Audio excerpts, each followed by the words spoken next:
रुक्मणी जी ने राधा रानी के दर्शन किए। जब कुरुक्षेत्र की कथा आती है भागवत में, जब भगवान के 16,108 ब्याह हो गए, द्वारिकाधीश बन गए, उसके बाद कुरुक्षेत्र में 100 साल बाद ब्रजवासियों से मिले ठाकुर जी, तब रुक्मणी आदि सब पत्नियों के मन में आया कि ये राधा रानी को देख के तो आए, कितनी सुंदर है, त्रिलोक की सुंदर कृष्ण की हम पटरानियां हैं, हमारी सुंदरता के आगे स्वर्ग की उर्वशी आदि, रंभा आदि अप्सराएं भी फीकी लगती हैं, परंतु ये राधा रानी कैसी है, एक बार देख के तो आए। थोड़े अभिमान में गई हैं किशोरी जी को देखने के लिए।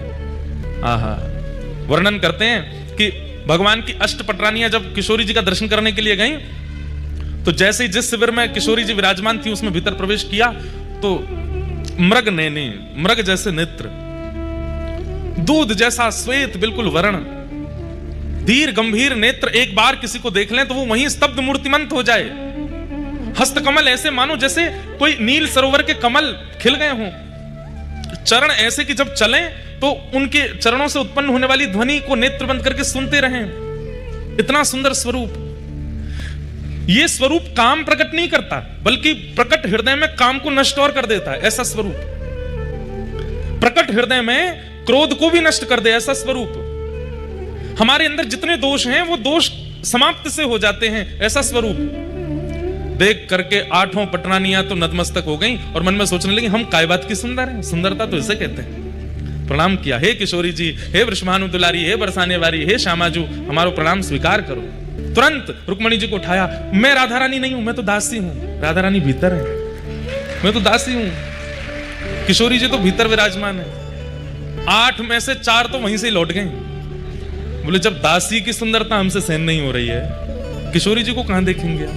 4 ने प्रयास किया और भीतर गई, तो बाहर जिसे देखा उससे भी अतीत सुंदर।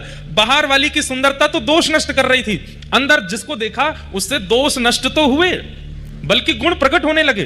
दया, प्रेम, शीलता, ये सारे जो अच्छे गुण होते हैं उसका दर्शन करके वो प्रकट होने लगे। बोले निश्चित किशोरी जी हैं। प्रणाम किया, बोले आप किशोरी जी? बोले नहीं नहीं, मैं दासी हूं। किशोरी जी भीतर है। 2 वहां से भी लौट गई। बोले कि अब किशोरी जी को नहीं सहन कर पाएंगे हम, ये तो दासियों ने हमारे मान का मर्दन कर रखा है, किशोरी जी क्या करेंगे।